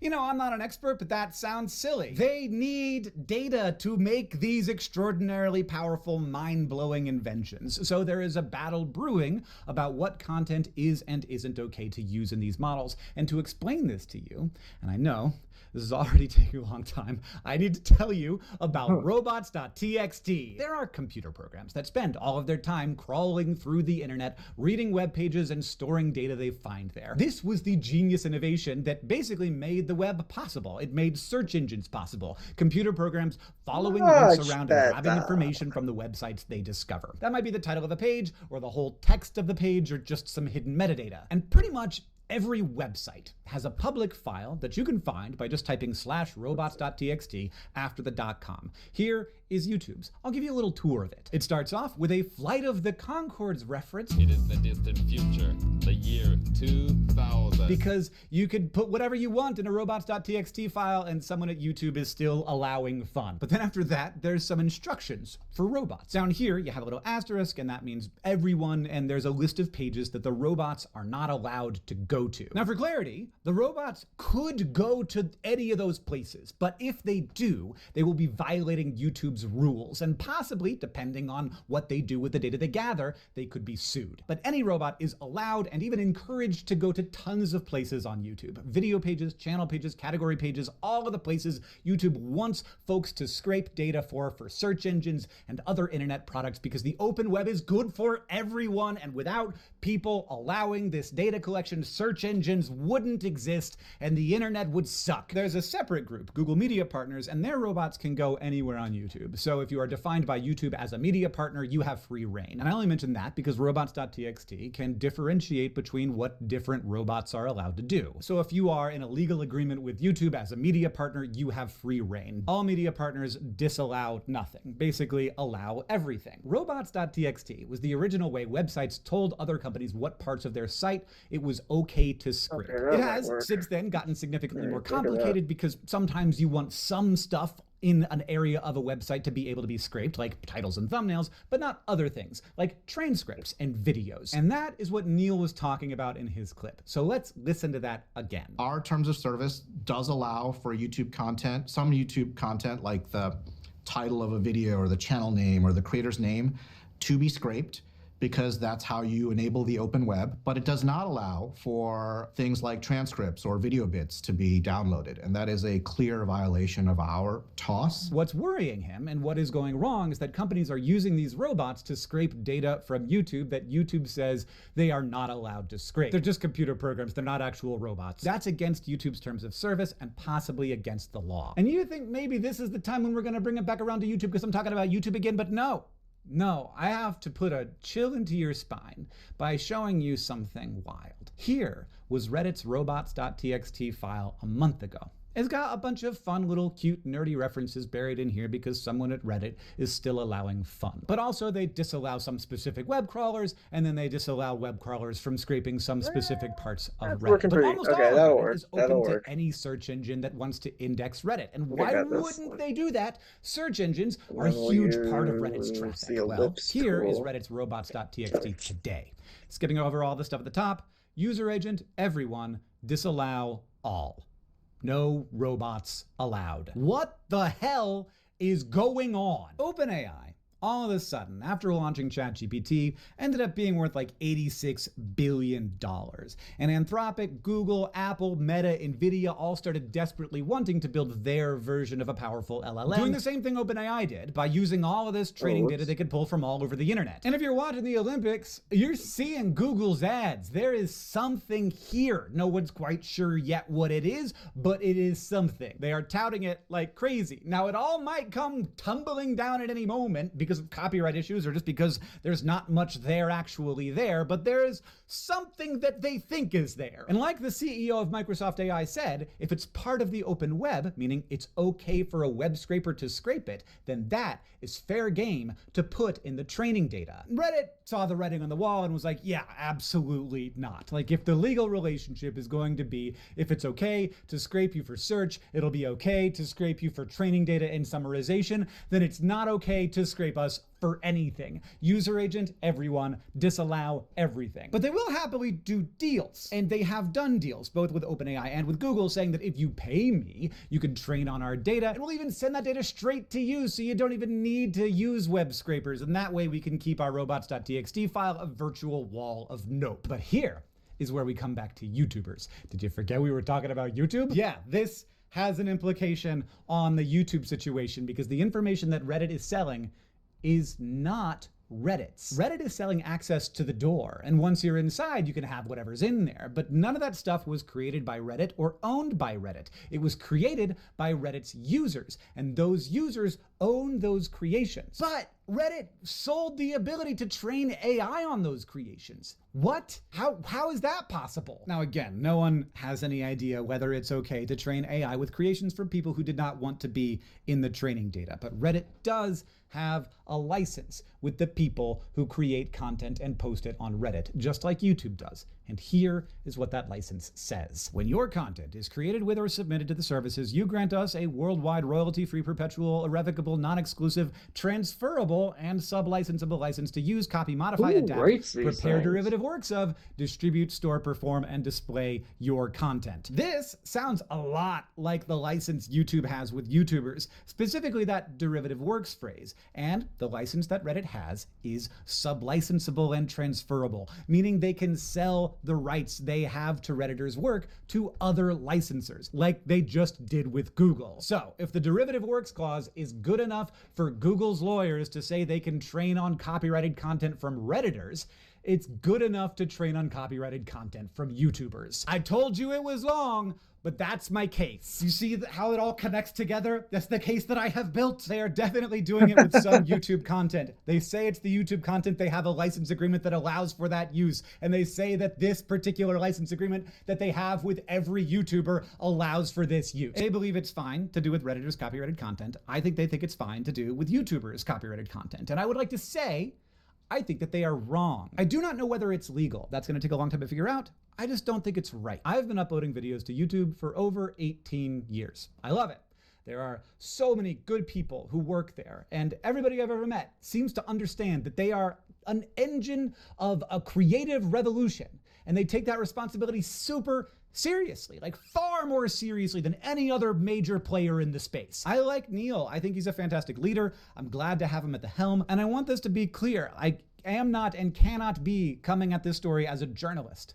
I'm a YouTuber who loves being a YouTuber and who has a very long and productive relationship with YouTube. I have a huge bias here. Like, I'm biased in favor of YouTubers, but also I'm biased in favor of YouTube. I have a lot of trust for a lot of people on that team, and I do not want to sour my relationship with them. It could cause serious economic harm to me. Probably it won't. Like, honestly, Probably it won't. Like, it seems like YouTube is good at siloing these things off from each other. But I'm worried about it, right? Like, of course, even if it's irrational, I'm worried about it. So I can't be unbiased in this situation. I'm not here to try and blow things up. I'm not here to try and spin a story and get a bunch of views. I would not be doing this if I did not think it was important. No one knows whether training for LLMs is legally allowed by derivative works, but I do know that when I implicitly agreed to that license by uploading videos, I did not think I was agreeing to have my content used to train LLMs. I could not have. So take out legality and just understand I did not know I was agreeing to that. And having talked to them, I know lots of YouTubers do not want to have their content used to train LLMs. And I don't know whether they're right or wrong. I don't know what I would choose to do. There are certainly some training situations I would be super in favor of and some that would absolutely infuriate me. I could just trust that YouTube won't use their training data in a way that would be bad for me. And maybe they wouldn't, you know? But like, we have different incentives. You gotta understand that. So like, it's not that I don't trust you as people. It's that I don't trust that we are always gonna have the same incentives. X recently allowed Twitter users to opt out of having their data used to train their LLMs. The box is checked automatically, but you can uncheck it. And honestly, that's all I'm asking for here. You can absolutely opt me in, but give me a chance to opt out, because I cannot opt out of using YouTube. I've built my entire company here. We have 70 employees. My community is here. My heart is here. I live here. If you think you don't like it, go somewhere else. That's not the situation I'm in. I don't know. I could spend a lot of time explaining that to you, but please trust me, that's not the situation I'm in. I don't know how every YouTuber feels. Absolutely. I'm not trying to represent everyone here. I'm still trying to figure out how I feel. This is a weird situation, but every YouTuber should be given the chance to opt out. We did not agree to a license that allows for using our property in this way, but YouTube is, as far as I can tell, acting as if we did. In 2026, the EU's AI law is going to require you to disclose your training data. So in a mere 2 years, we're going to know. Would you rather us find out then, or would you rather give us a chance to clean up your data set so that you don't have to have any of this legal confusion around it, and also give us the opportunity to agree or not to a use that is new and that we did not know we were agreeing to? If you are a YouTube creator and you think we should be able to opt out of having our content used to train generative AI, leave a comment saying that you would like creators to be able to opt out. Also, there's a link in the description to a survey that you can fill out either anonymously or not, but I am going to be sharing that data with YouTube to help them understand how YouTubers feel about this. So know that when you're deciding whether or not you'd like to be anonymous. All right, it is 3 weeks after I recorded this video. It's been a whole project to make this. Shout out to Milo for helping me edit it and doing a bunch of the graphics. John, I haven't actually talked to you much about this video, which feels weird. I mean, we don't usually talk to each other before we publish a video, but this one's very long and messy. In those 3 weeks, a bunch of stuff has happened that I wanted to like put into the video, but it doesn't really change the situation that we are in. But I did realize one thing after filming that I wanted to put in people's heads as a final point. If YouTube were not owned by Google, YouTube would obviously not be allowing Google to train on videos from YouTubers. In that world, Google or OpenAI or Anthropic or whoever would certainly be trying to pay for access to that tremendous trove of data because it's super valuable. If one of those companies just took it, as many of them did, YouTube would move to try and stop them, like YouTube is doing right now with all of these companies, except for Google. And if YouTube got paid for that data, you'd better believe YouTubers would expect them to share that revenue. But in the world that we are in, the one where Google owns YouTube, Google doesn't have to pay, apparently. And no one else can pay because OpenAI and Apple and Anthropic and all these other companies are Google's competitors. And so Google, of course, would not sell them access to YouTube's data at any price. And I just wanted to say all of that, and you can take what you will from it. And also, John, because this video touches on a lot of things that I feel like are important and like deeper than I usually have time to spend thinking about, I just want to say how proud and amazed I am of what you and I and all of the people at Complexly and also all of my other YouTuber friends have done on this platform. And I am really amazed by what YouTube has enabled and how much more sustainable it feels than other similar platforms. I think the biggest reason for that is because the people who create the content here are not treated like people who use a website. We are treated like business partners. That almost always feels like the situation to me, but in this particular situation, that is not how it feels. Again, if you're a YouTuber, there's a survey in the description. John, I'll see you on Tuesday. That's hilarious. So what? They both have access to the same channel, I'm guessing. Oh shit. What did my mom say?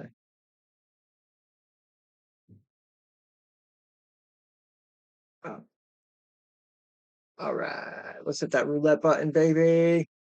Man, we still got no viewers. How long have I been on for? An hour and a half, no views. I mean, that's got to be pretty, like, you know, that's got to be pretty uncommon, you know? Like, I feel like I'm doing something super rare. The fact that I have no viewers. I mean, it says one, but I'm pretty sure that's Stream Elements. Or maybe that's just me on another browser. But for real, though, like, what is going on? Is it cause I put the swear thing on? Maybe I should take that off. Hold on. Can I take that off while I'm still... Let's try that.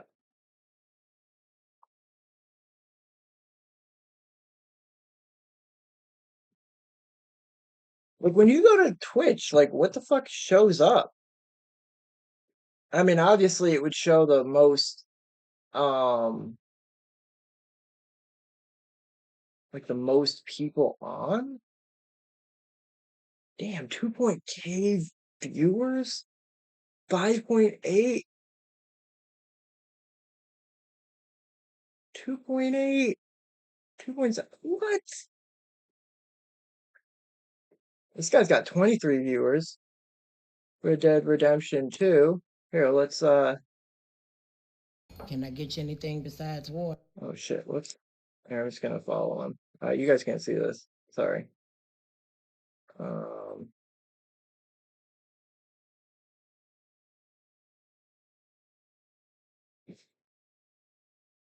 So once you get to a certain amount, you get...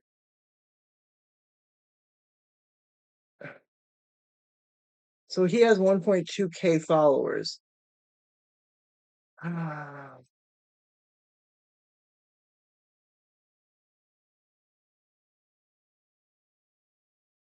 Man, someday. I'm not muted still, am I? Okay.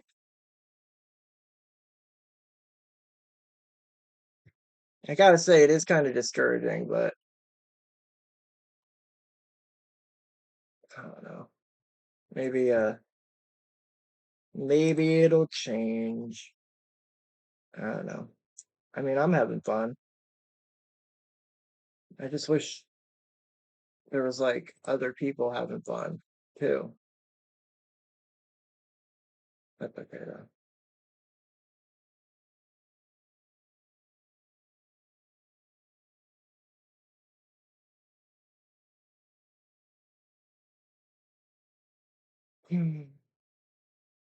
There.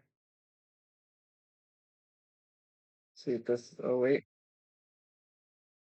Should we get to the latest with TikTok? The latest from TikTok. Now, I love this story for a variety of reasons. Let's go ahead and put this up there on the screen. China discusses sale of TikTok US to Elon Musk as one possible option. This is from Bloomberg News and has now been actually confirmed by the Wall Street Journal. And what is amazing about this story, Crystal, is I think that there is something for everybody. One, of course, Elon is involved. Two, why is Elon involved? Because he has a very, very close relationship to the Chinese government because of his Tesla, Giga Shanghai. Tesla is heavily reliant on China for batteries, for minerals. Elon himself has said a lot of very questionable things about the CCP in the past, so they're assuming that they can play ball. But here is my personal favorite line in these stories, Crystal. The Chinese government has not communicated with ByteDance about the contingency plans it has considered. As in, ByteDance, you have no say who you're getting sold to if you do get sold.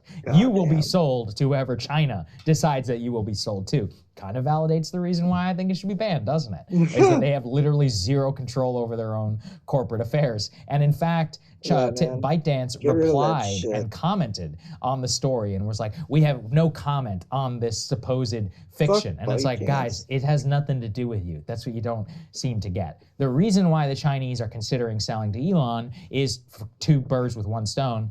They've already got Elon. They have him, you know, in terms of their ability to put pressure and control on him. Isn't most of his wealth tied up in the Chinese economy? Not the most. No. But I mean, the thing is, the vast majority of his wealth is in Tesla. Tesla's a huge player in China, even though they have to compete with huge factory there. Giga Shanghai. It's one of their biggest producers. And in fact, while those Teslas are banned from the United States, they are already being sold as far as Canada, right here in North America, all across the European Union, which don't have as strict export controls. Giga Shanghai is tremendously important to the company. That's just manufacture. Batteries, the stuff that goes into the Tesla, almost 100% reliant of all of the technology. The actual battery, the lithium, the minerals, all of the refining. I forget the name of the company. It starts with a C. The major battery manufacturer that is Chinese is a big supplier to. The point is that he's very, very reliant on the Chinese government. And he has met with them many times. He even has, I think, a Weibo account or whatever it's called on Chinese social media being like, happy birthday to the CCP, which he's posted in the past. I've done a monologue. You can go watch it. So they have a good relationship with Elon. 2, Elon is a close ally of Trump. Trump wants to save TikTok. So who do you sell it to? You sell it to Elon. Yeah. You know, kind of a vassal of the king. Somebody, if you think back to Kind of a clever aristocracy. solution, to be honest. No, it's genius solution. Yeah. Listen, you can say a lot about these people. They're smart. They know, they understand our country much better than we understand our country. I've played that famous speech before, the Chinese professor being like, you think we don't know how to control Hunter Biden? You know, talking about that. Yeah, but, that's right. When you play the long game and you don't have to get elected, it's easy. What you can see from this is that they have decided a specific way to get out of this is to curry favor with Trump, curry favor with their oligarch, the richest man in the United States, who they already have significant control over, and use those 2 to do what?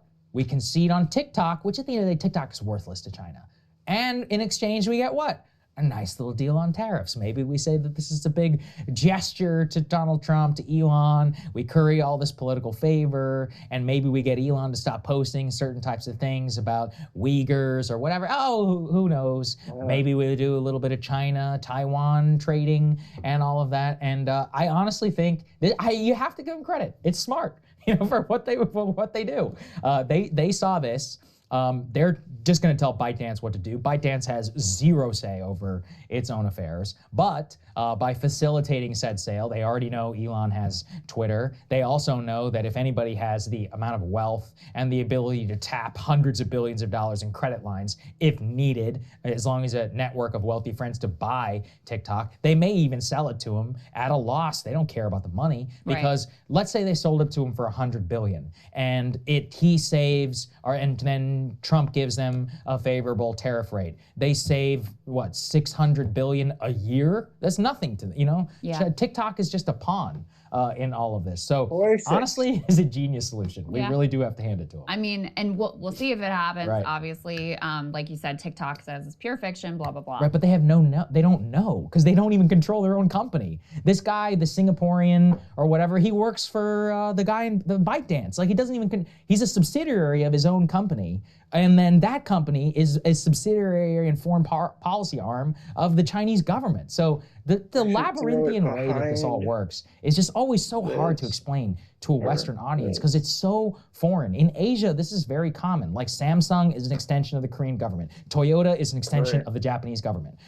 Yeah, they're freer societies, but it's still like this. Here, I mean, look, you could say what you want about Apple, Facebook, or whatever. The level of the gap between the two is just way bigger, even if it's closer than we may have thought. Yeah, for sure, for sure. But I'm just saying, like, it's not a done deal, so we'll see if it comes to fruition. But I mean, the other piece of this is like, it just makes Elon even more powerful. Already, he is the richest man on the planet, which means that you inherently have tremendous power. He has obviously the most influence in the Trump administration of any other actor, and including has kind of like come up against, has already gone to war with the MAGA base and won, has already, you know, gotten his priorities realized through spiking that spending deal that had restraints on high-tech investment in China that was important to him. He got that stripped down. So he has won every battle in terms of the Trump administration thus far. We'll see where.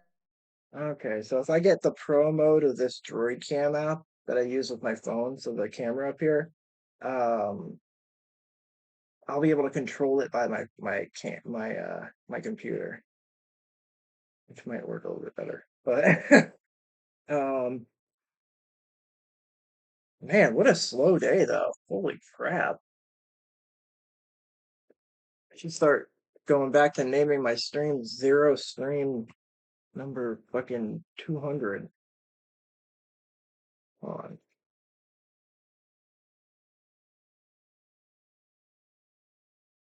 Wait, what? Oh my god. You have nobody on Twitch right now. I should start multi-streaming again.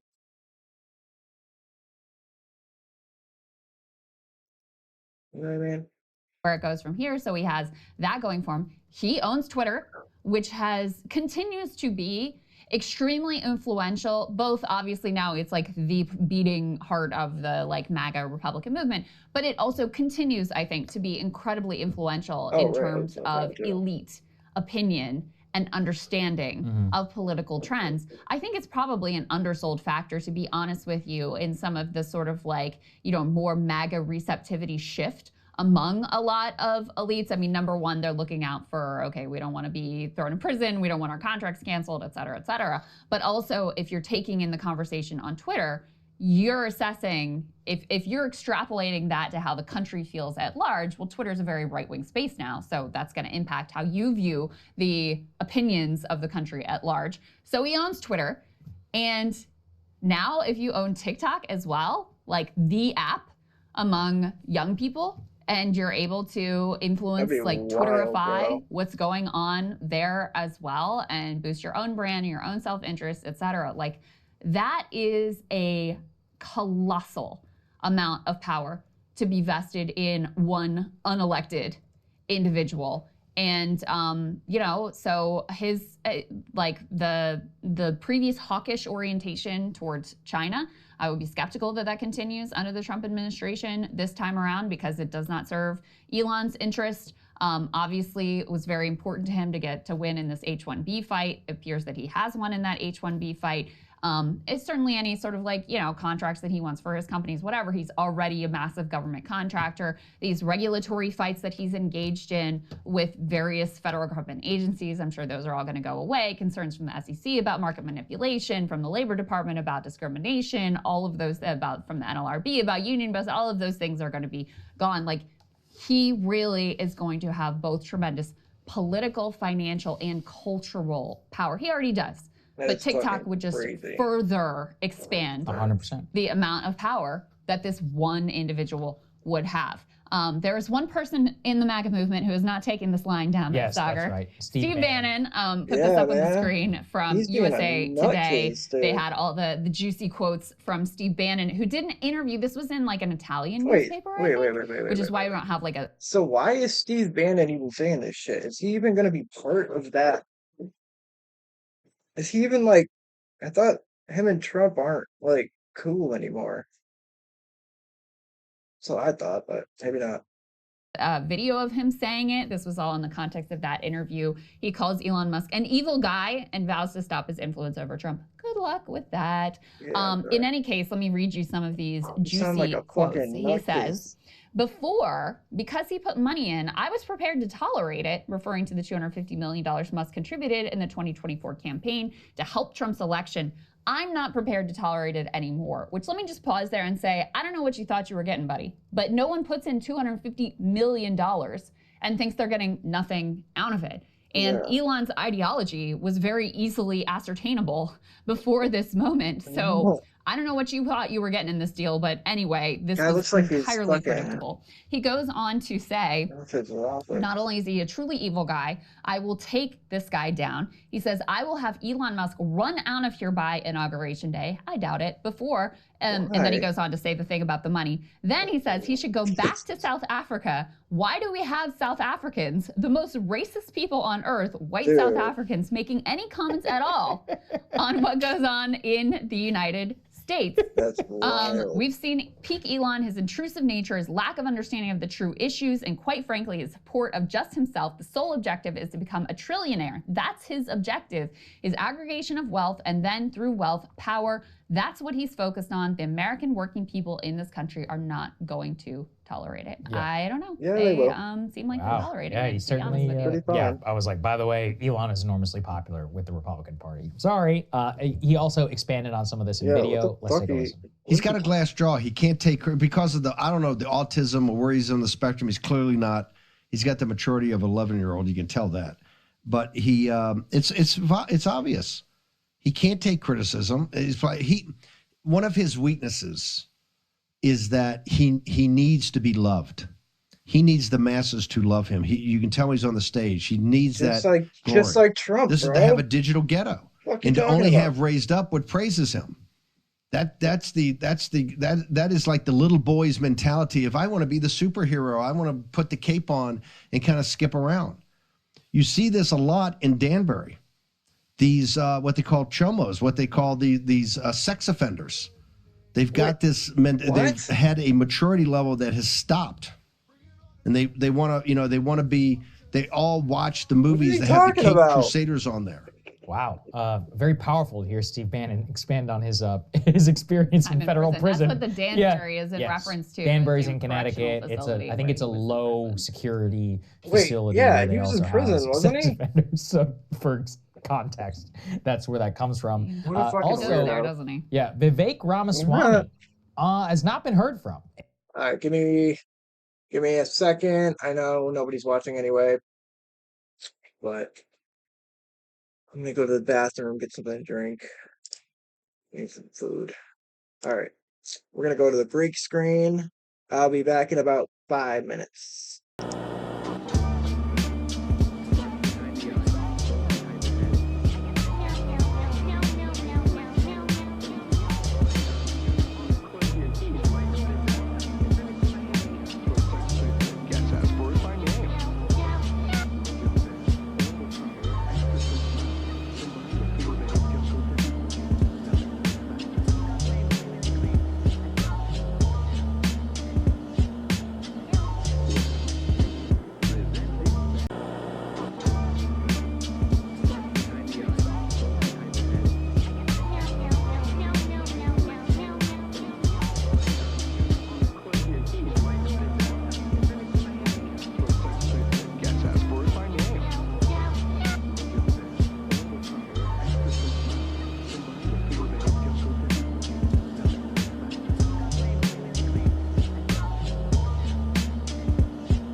All right.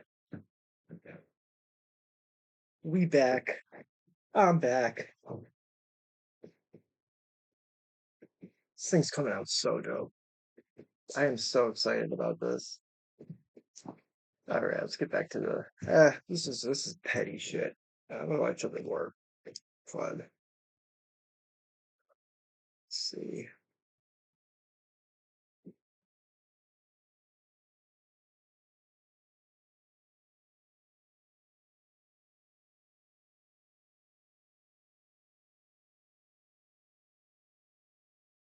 What do we got, baby?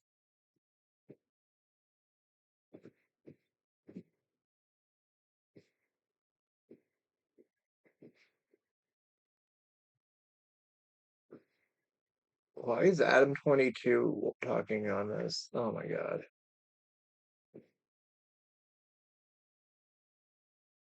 This guy, I don't believe.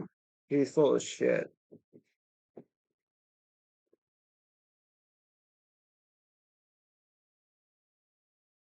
What is it? What happens when we reach the Great Attractor? Could astronomers hide their knowledge of UFOs? And why doesn't NASA look directly for life like they did with Viking? Answers to all these questions and more in this question show. What was I doing? It's time for the question show. Your questions, my answers, as always, wherever you are across my channel. If a question pops in your brain, just write it down. I will gather them up and I will answer them here. All right, let's get into the questions. Christian Desalier, given the recent uptick in aerial phenomena reports of UAP UFO incidents, could any genuine extraterrestrial contact be effectively hidden from the professional astronomy community by governments? There is no way that you could hide the regular arrival of spacecraft from space and have it not be noticed by astronomers. You know, I mentioned the incredible impact that the Vera Rubin telescope is going to have on the astronomical community. It's going to be watching and scanning the entire night sky, looking for anything that's changing from night to night to night. And so, you know, if a alien mothership wants to arrive in any direction that is seen by Vera Rubin, it's going to get picked up. And I think, you know, like a lot of people think that the way astronomy works is somehow that there's a bunch of government astronomers and they are doing their work and then they show their higher ups at the government and the government approves whether or not they're allowed to go ahead with their research. But it doesn't work like that at all. Like astronomy is a collection of professional and amateur astronomers. You've got small observatories, large observatories, space telescopes run by dozens of different countries in different locations around the world.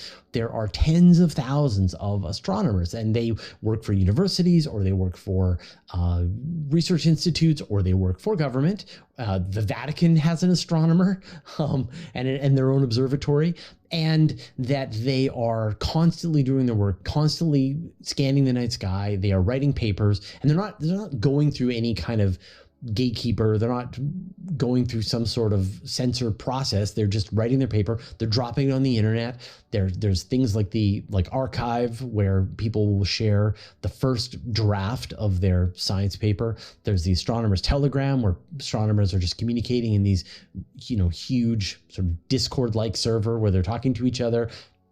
Anyone who wants can go in and listen and read. All the material on archive is free to read. You don't have to sign up for anything. You can just read all of the papers.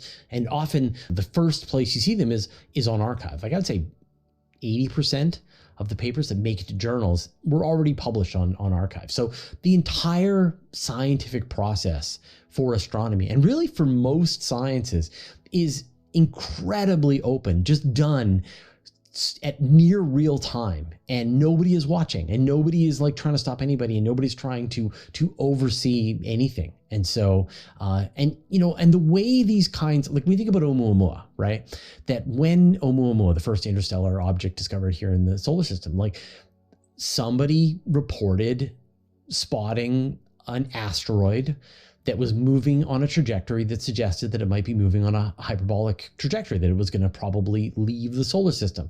And then other astronomers turned their telescopes on the same object and evaluated it and confirmed the trajectory. And then people started to point larger telescopes at it. But the secret was out. Like, everyone was talking about it at that point. So I think, like, people, before they have like experienced what it's like to be part of the scientific community and just how much of a cacophony of voices and programs and telescopes and places and NASA and space agencies and all this. But when people experience that directly, they don't realize just how much of a kind of vibrant ecosystem it all is and how impossible it would be to hide any information. And also, you know, astronomers wouldn't shut up about it, right? That they love to explain and try to, and there's sort of a great saying, I forget how it works, but you know, you don't have to worry about people stealing your ideas. If your ideas are any good, you're going to have to jam them down people's throats. That the only way that people make progress in science really is by sharing the results, having debates and feedback with other scientists, and hammering away on problems until the truth finally reveals itself. And that just does not play well with secrecy. And so, you know, anytime anyone suggests that there's some kind of, I mean, not even conspiracy, just like some kind of attempted cover up, some kind of way that various people in charge are hiding, like I immediately discount that idea because of just how open and vibrant scientific progress is. El Cosmodos Drago. What's your view on the whole NASA is avoiding looking for life conspiracy between delays to MSR, Dragonfly not going to lakes, and placing the Uranus orbiter ahead of the Enceladus orbalander? Well, I think that's ridiculous. Obviously, that, you know, that there's any kind of vast conspiracy that says that NASA or, you know, any space agency is looking to delay. I mean, you may have the Mars sample return mission sort of falling apart because the budget was starting to expand outside of what anyone was willing to pay, but the Chinese are still planning to do their sample return mission. You know, I think the whole search for life took a serious blow back in the 1970s with the Viking experiment, right? So you know, when the Viking landers went to Mars, they had these really cool experiments on board where they would pick up some Martian regolith, they would feed it some nutrients, they would increase the temperature, give it some water, and would then measure the outgassing that happened in the experiment. And that would tell you whether or not there was just microbes living in the regolith. And the problem was that the outcome was inconclusive. Now, some people are absolutely certain that life was found on Mars, and other people are not sure that life was actually found on Mars, and they think that in fact these are just natural outgassing from the kinds of chemicals that were in the regolith, and no one can really double check. You know, you could send another mission, but you might just get another inconclusive result. And then you had the Allen Hills meteorite, where, you know, if you remember President Clinton announcing that life had been found on Mars, and you know, here we are 20 years after that, and nobody thinks that that meteorite was evidence of life on Mars. It was interesting, but definitely not conclusive. And so this sort of running forward to try to prove that there's life on Mars or on any other place in the solar system had to like slow down. And that they wanted to build this overwhelming, conclusive case that there actually is life on another planet, or if there isn't. And so that's how you saw Spirit and Opportunity, which were just looking for any possible evidence that there was ever water on Mars, and they did. And then you got Curiosity, which was trying to find out whether or not there had been water on Mars for long periods of time in the ancient past, and it did. And now you got Perseverance, which is saying, were there conditions for life? Were there the kinds of organic chemicals? Were there the kinds of raw materials available to be present for life? And in that, the jury is still out. This found a lot of really interesting things, but, you know, the work is still ongoing as Perseverance still searches around. And so, you know, all of those things that you mentioned, dragonflies not going to the lakes, you know, there's lots of good technical reasons why you wouldn't send a helicopter to the sort of extreme poles of Titan. Having a Uranus orbiter ahead of an Enceladus orbiter lander, I mean, landing near the tiger stripes on the south pole of Enceladus is really complicated. And a lot of this stuff is all still up in the air. I mean, no firm schedule has been set for when these various missions are going to go. But finding evidence of life in the universe, finding evidence of life in the solar system is one of the most important discoveries that humanity can possibly make.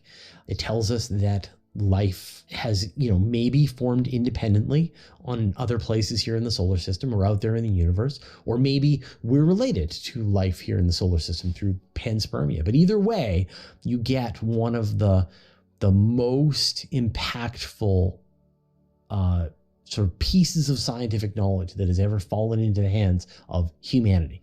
And so you want to be sure.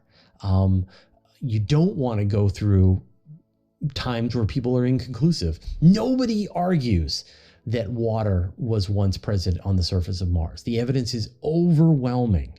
And that's what you want to get to with life. You want to go have the evidence be overwhelming. Nobody questions it.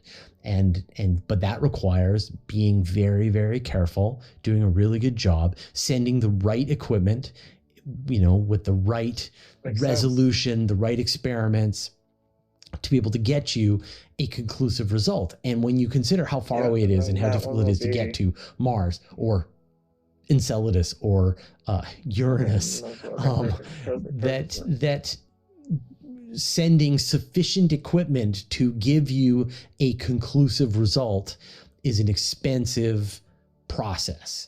And yet there's, you know, we've seen what happens if you take it, you know, if you don't get the conclusive result, then people just argue, and I think it makes the search for life just in general look less legitimate. So I think that's all that's going on.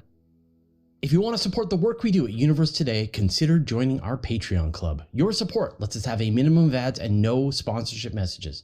Patrons get no ads on universetoday.com for life.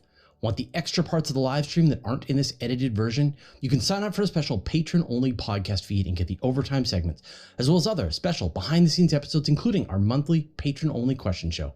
Thanks to everyone who's already subscribed, and welcome to our recent newcomers: Mr. Pink, Benjamin Carrier, Ruth Petitsky, Gordon Fulton, Santiago Tranfo, and David Sprout. Join the club at patreon.com/universetoday. Astronomy 66. I don't understand the Hubble tension. How will resolving the differences in the expansion rate calculations advance science? What will scientists be able to do with this information? So the Hubble tension, this is a measurement of the expansion rate of the universe that doesn't agree with two different measurements. So there are many ways to measure the expansion rate of the universe. I mean, we know that galaxies are moving away from us in all directions. And when you measure that expansion rate of the universe, you get one number. And that also you can measure the expansion rate of the universe in the cosmic microwave background radiation. And when you compare the measurement in the CMB versus the speed of galaxies moving away from us, you get a different number. And the number is close, but the number is not the same. And for the longest time, the error bars of the two numbers overlapped. And so people just assumed that the error bars were going to go away, that the two measurements would finally settle in on what is the right number for the expansion rate of the universe. And what they found was, as they got better and better at measuring the expansion rate, the two error bars narrowed down, but they didn't overlap.